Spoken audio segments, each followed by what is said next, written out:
Hey, Jeff, the official greeting. Yes, it is Monday at 12:15. So here we are. Yes, we are here today to talk about making it safe to lean into your emotions at work. We were just kind of having a discussion about emotions of all different kinds, like frustration with the dog, Yeah, since because your dog sitting, we are babysitting the grand dog, the grand dog, the grand fur baby. the green fur baby. Yeah, exactly. While the rest of the family is in Florida. I mean, what's wrong with this picture?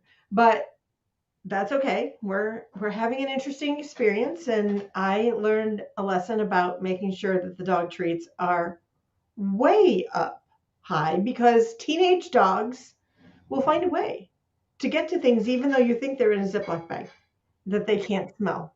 That is incorrect. Teenage dogs can smell something regardless of where you put it up high and in a cupboard, which is what I will do next time. There you go. Public service announcement. Yes, very true. So um, we are wrapping up. The, this is a big session for a couple of reasons. Number one, we're wrapping up the self management segment of emotional intelligence. Yep, We're gonna. That's kind of why we're talking about making it safe to lean into your emotions at work and what that looks like. But this is also the end of season two. it is.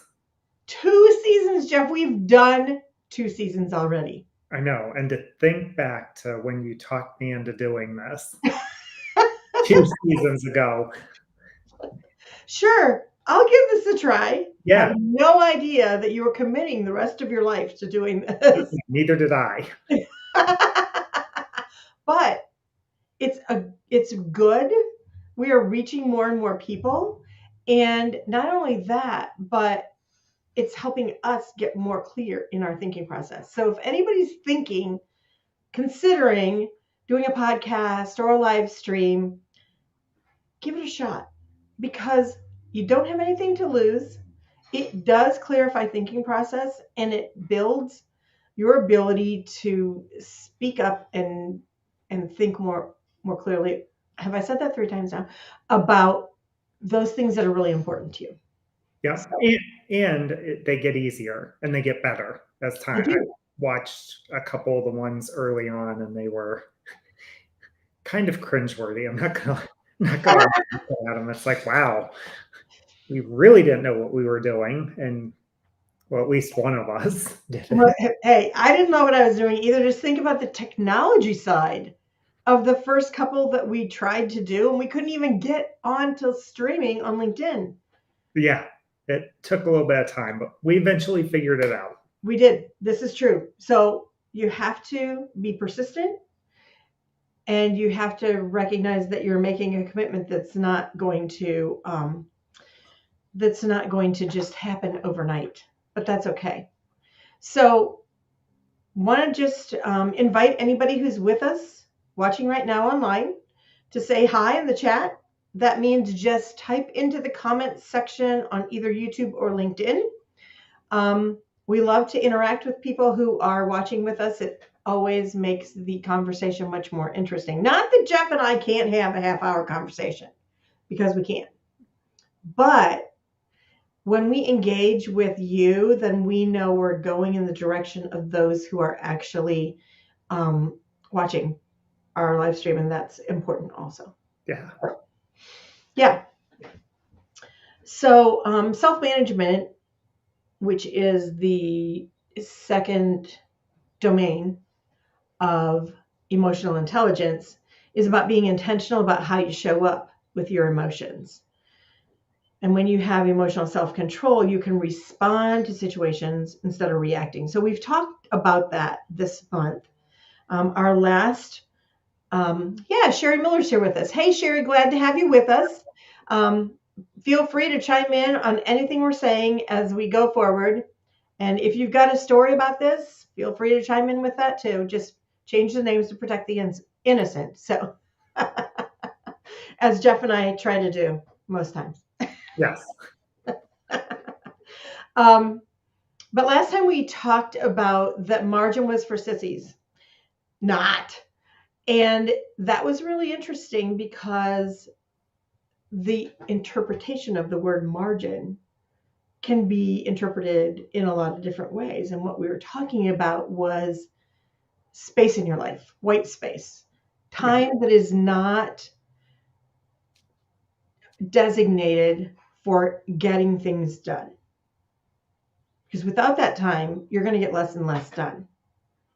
Yeah. So, but excuse me, I get on. I'm sorry, go ahead. I was going to say, not about cash guns or making it rain with money, and I didn't even think about this because I thought, oh, Rhonda, always does a nice job of recapping. And it didn't cross my mind that maybe I should have went on Amazon after last Monday and bought a cash gun. So when you mentioned it, I could just shoot dollar bills in the air.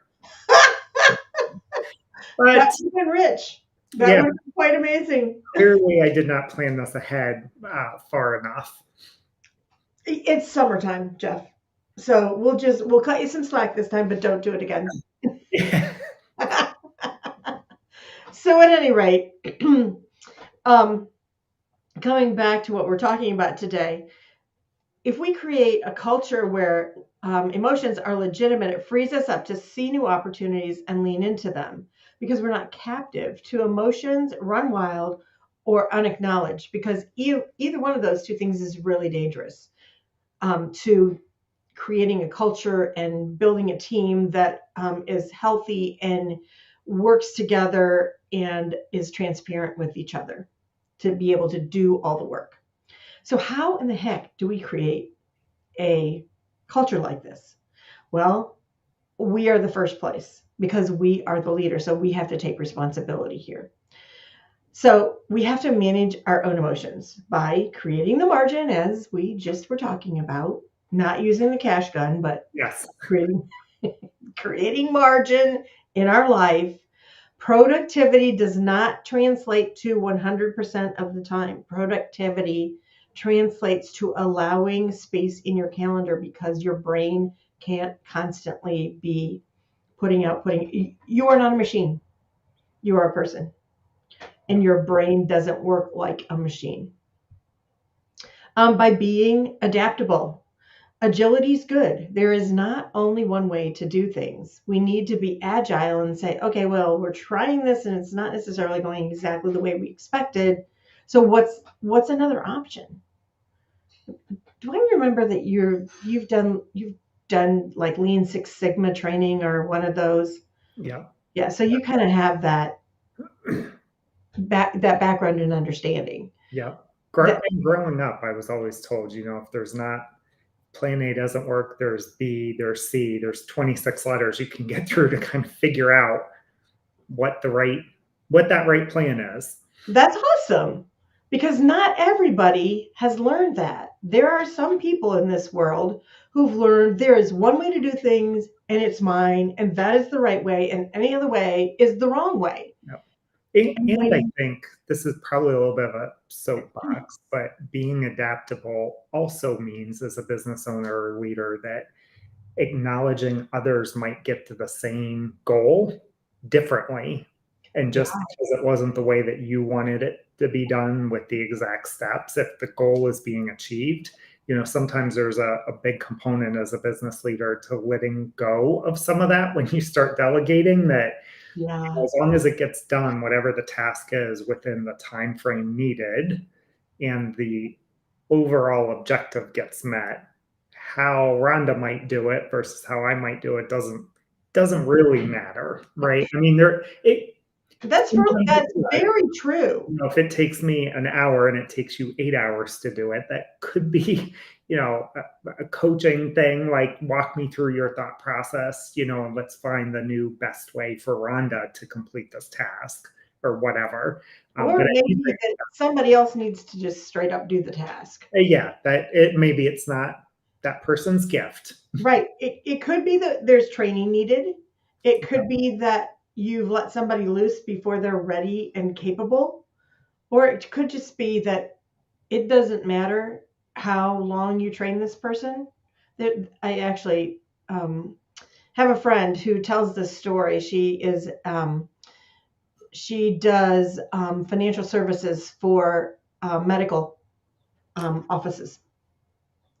And she tells about a group that she was doing some consulting for, and the person who was responsible for making the calls on past due payments, like calling people and going, hey, you're 60 days past due. Hey, you're 90 days past due. Hey, we're going to have to send this to the collection company if you don't at least make a payment on this thing. The person who was responsible for that role never did it. And so like these things are going further and further and further out because it's down low on her list of to-dos and she's not getting to it because she's in an avoidance pattern with it because she hates this so Just badly. not doing it. Yeah, exactly. So she is like avoiding it like the plague.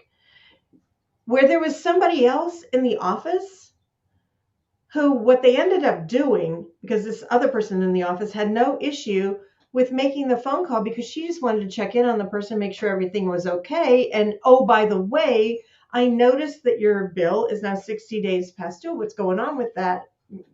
We really need you to be able to make a payment on that.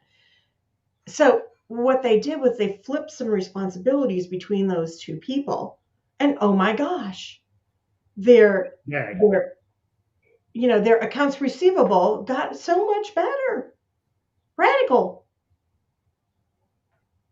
Great thought though on that, because we do need to look at who is the person that needs to be doing this thing. Just because you think that person A should do this logically because that's in what you think that person's job description should be. Maybe yes, maybe no. Yeah. You're creating this team. Your team doesn't have to look like the team down the road. Yeah, that's exactly right. Speaking of getting on soapboxes. I know. I caused us to digress. It's all good. It's all good. Because actually, what's really funny is the next thing on the list after being adaptable is keeping the goal in mind. So you actually really just said the whole thing. It's having an achievement orientation, and how you get to that achievement looks different for different people. Yeah. Looks different for different companies. And that is the beauty of having different companies that provide services. Because what one company is looking for, another company isn't necessarily, or what one customer is looking for, let's phrase it that way, Yeah. is not necessarily what another customer is looking for. We need more than one provider of services, more than one model out there. And then the last one is maintaining a positive outlook. And sometimes that's easier than others. I mean, the week, the early weeks of the pandemic, having a positive outlook was a really challenging thing. That being said, there were some things that we might have been able to say, like for me personally, one of my things that I was grateful for was that I work out of my house. I don't have to go to an office every day. That was a real blessing for me. Zoom was already there. So that does not mean that I wasn't compassionate for those people who had to figure out what the heck they were doing. Yeah. But there's always some positive. I don't mean being Pollyanna, but there are probably some positives you can find. So that's managing our own emotions. The second thing is seeking excellence, not perfection, when it's appropriate. There is a saying of done is better than perfect.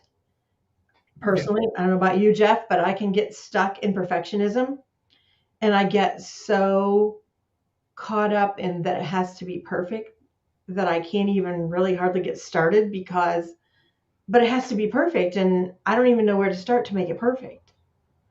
Just I'm the opposite. Say that again? I'm the opposite. 70-80% is good enough because most of the things that we're dealing with are not life or death. Yeah, that's really true. And type decisions that, you know what, going to go try this. And if it works, awesome. If it doesn't work, I'll make adjustments and determine whether or not to try it again, or maybe it just wasn't a good idea, right, or it wasn't ready for this right now. So yeah, I think that's where you and I balance each other out, where you've got A lot of that wanting to have things kind of ticked, tied, nice bow, and me, and I'm like, "Oh, this is good enough." Like, You let's mean do it. like this? Like Yeah. the fact So that I have the notes because I so have to have the notes? It just makes so me feel notes more are confident?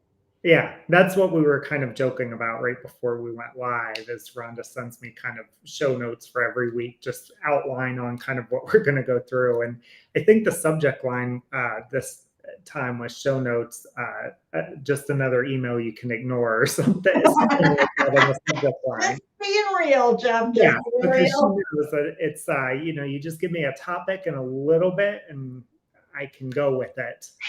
Yes, You and know, he's out of the gate. That's very true. 100% all I need for these. That's true. And it's really true from the standpoint of what we're talking about. We both know the topic, and it's not like we're trying to teach people how to do some sort of intricate assembly process where there's a tolerance of like, 1/1000th of an inch. So, or as I said, it's not nuclear power generation. What are you laughing about? I was just laughing about the 1/1000th of an inch, thinking about what kind of machine would you need to calibrate something like that.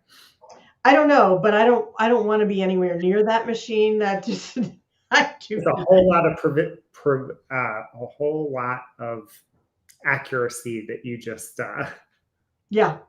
put But in. there are things where that is the tolerance. But yeah, where that's absolutely I super cannot critical. fathom dealing with that.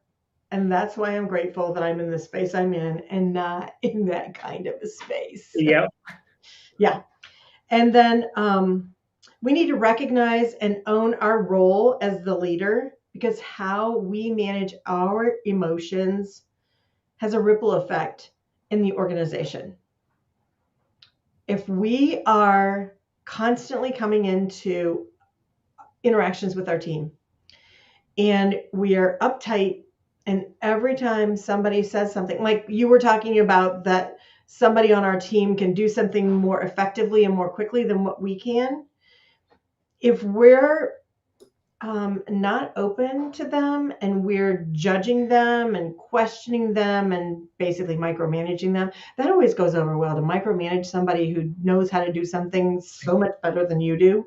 Yep. We should adopt a learner's mindset. I'm just saying. I like that. Yeah, Learner's mindset. Talk more about that. putting me on the spot. Yeah. A learner's mindset to me says, I don't know everything.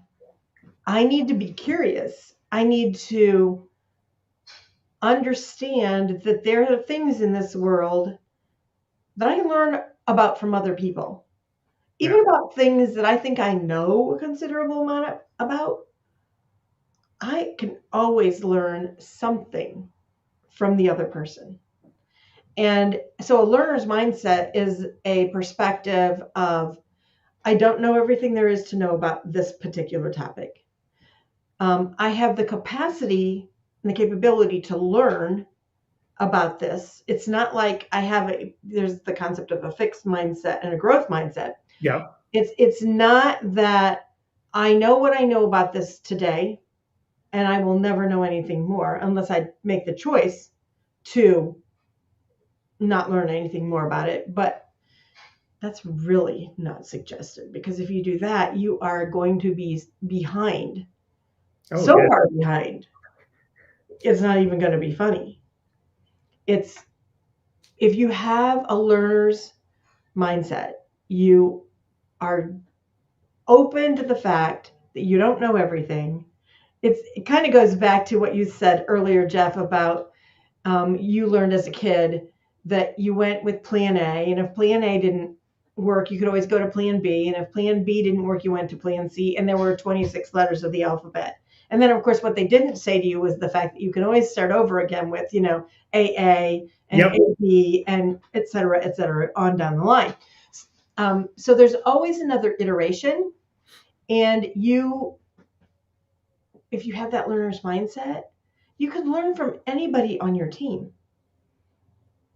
Not only can you learn from anybody on your team, but you can free yourself and them, that the work can get done without you being like this with the thumb on top, making sure that it gets done exactly the way you think it needs to be done. Yeah. Because there's a really good chance that some of the things that you think it should be done exactly the way you think might be a better way to do it. Yeah, absolutely. And no better way to get to the better way of doing things than the people that are actually doing the work today. Just like Exactly. you did it when you were starting out X number of years ago, and this was most efficient for you, does not mean that works for the people doing the work today. And there's a really good chance with at least some of that work that the way you were doing it was not the most efficient because you were doing it yourself because you had to, because you didn't have the financial wherewithal at that point to hire somebody to do it for you. Yeah. So today, because you have somebody on your staff who knows how to do it, and it's their expertise, not their I got to do it because I have to. Yeah, absolutely. Oh my gosh, let it go. Let it go. Yes, you have to oversee it, but overseeing does not mean being in the nitty gritty details of it. Tell me how you're doing it. Here's the outcome we're looking for. Yep. And then turn the person loose to do what they do best. Yes, absolutely. Tell me when you need something from me. I'll be here. I will open the doors. I will get things help you get things done. So, another soapbox moment. There's a lot of soapbox moments today. There are. Yeah. So, really what it boils down to is all emotions are legitimate, whether they feel positive or negative. And we need to make a choice. We don't even just need to, we get to make a choice in how we express them. So, what are we going to do with our emotions, whether they're positive or negative? So, I'm going to put you on the spot, Jeff, because it's really fun to do that. And I never know what's going to come out of your mouth when I do this. Sometimes I don't either. And I should. That's when I usually get in big trouble, but not as much as you. So, have you had experiences in your working life where people have expressed their emotions and it hasn't gone well or it has gone very well? Well, we won't make the assumption that it's a negative experience. I've seen both. Okay, Sure, good like answer. people have. So I'll start with the not so well. Do you want the bad news first or the Yeah. good news first? So in the not so well realm, this was a lot of years ago. Worked with someone that was very frustrated and did not want to take the time to learn some of the why behind why this thing was happening. And what it really boiled down to were there were certain regulatory reasons why this process needed to work the way that it did. Okay. And as I was trying to explain this to this person, like to give them some education, like, let's work through this together. What you're asking us to do, we can't do, and here's why. But what's really the painful thing? And, are there things within this framework that we could handle and try and make it better?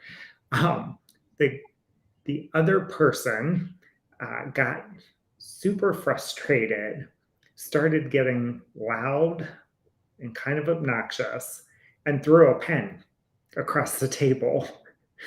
I should have taken the pen because it was a really heavy duty, nice one, like one of those ones that is probably in a glass case somewhere that you'd have to ask them to see. Oh, wow. One of my coworkers at the time was like, "What happened?" I'm like, "Oh yeah, that totally happened." And they're like, "What'd you do?" I just said, "Well, we're done here." And I got up and walked out. But I should have taken the pen and walked out and said, "We're done." Yeah, because then he would have had to come back to you. Yeah.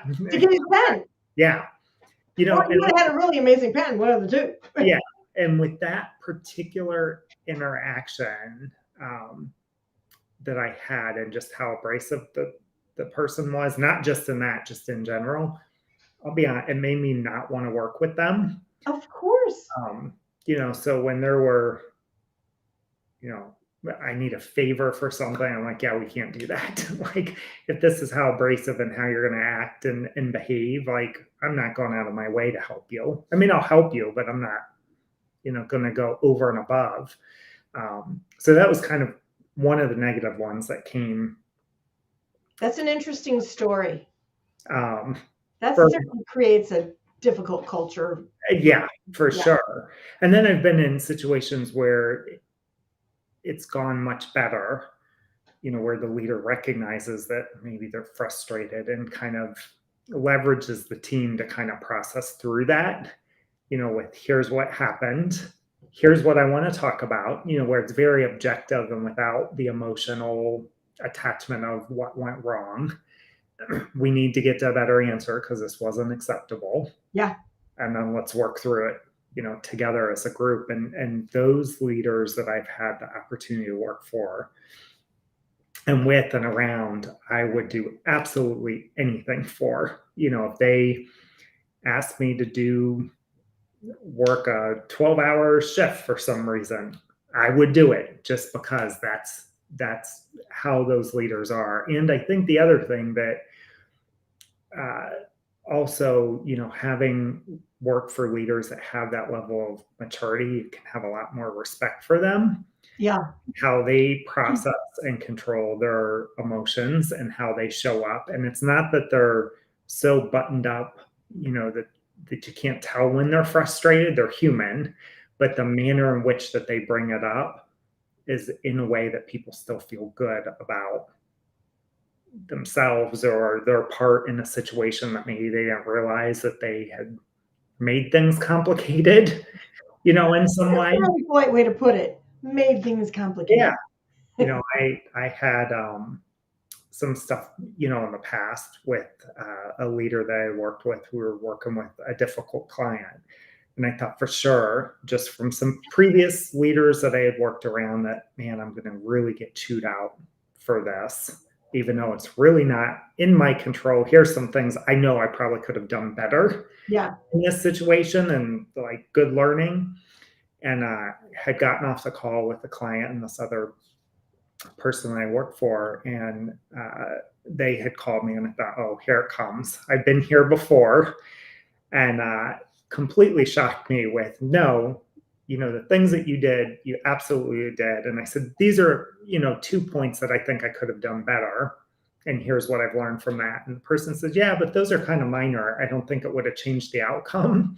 And I just wanted to let you know that I 100% support what you did, how you structured the conversation that you had, and why I kind of stepped into this conversation is because I wasn't going to allow someone to beat someone up, air quotes. Yeah. Not physically beat you up, but verbally. That really was within, the scope and of the arrangement that we were working on in this particular instance. And I'm not going to allow someone to beat up someone on my team for something when they did what was right in that particular situation. And yeah, there's a few minor things that I kind of was self-aware of that I could have done differently looking back on it, but it wasn't I'm going to harp on this and just, continue to browbeat you because these two minor things. It was, an acknowledgement of, yeah, this happened.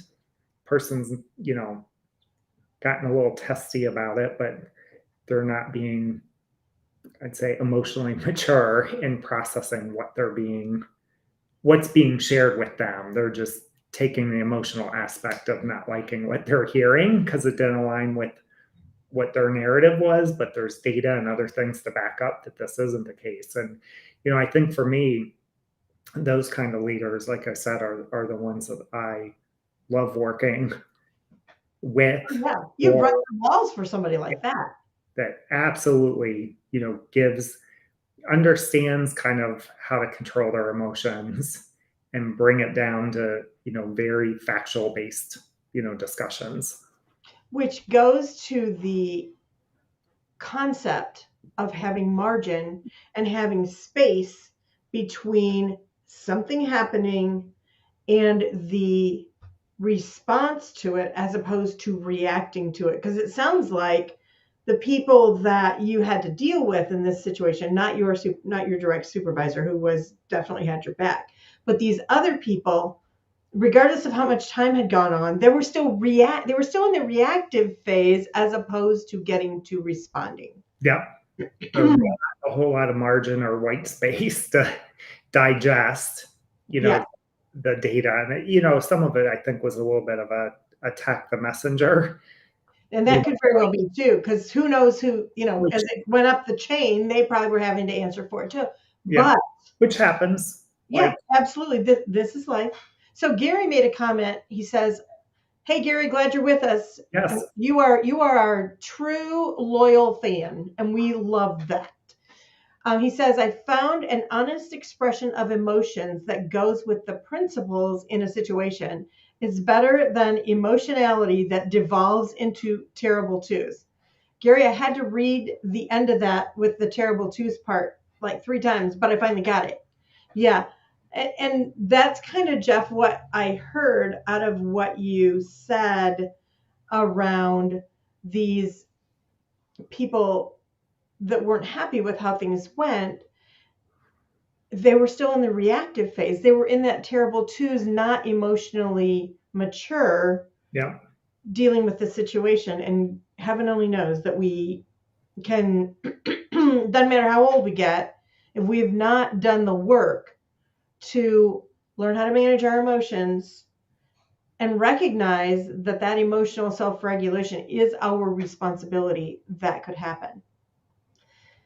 So yes, exactly. That is, yes. Hey, I'm glad we're all on the same page from that standpoint. Always works better that way. So I have a little bit of a more expanded perspective on this from a situation that I was in. You said, I'm not going to say how many years ago it was. I'm not going to say how many years ago it was when I was in this situation. Sure. But in one of my corporate roles, and this was a corporate role within a much larger corporation. Walking into the office every morning, you'd be greeted by the question, "How are you?" I mean, that's, kind of like the polite thing you do. Yeah. "Hey, how you doing?" kind of thing in the morning. But the reality is, and oh my gosh, it was so obvious in this segment of the organization that there was no interest in truly knowing how anybody on the team was doing. The correct and only answer to "How are you?" was fine. There was no time and no interest in true connection in this group. That the senior leaders didn't want to know what was going on with you, either in the details of your work or the details of your life. This isn't about spilling your guts, because that's inappropriate and you don't need to be doing that.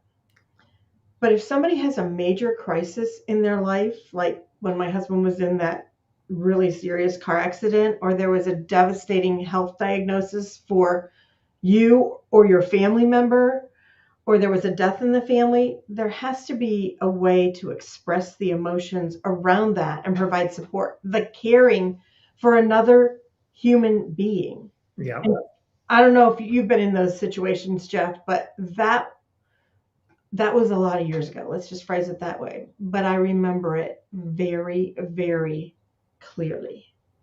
And that's the kind of culture you don't want to create, because that is it's the emotional Arctic, or maybe it's Antarctica. I'm not sure which it is. Yeah. One of those two. But it's really cold. Yep. And there's no acknowledgement that people are a full human being. And it's bananas. Yeah. It's just bananas. It is. And that's people pick up on that. Or someone once that I worked with, that people referred to the person as the ice queen because it was this very, Where is a queen?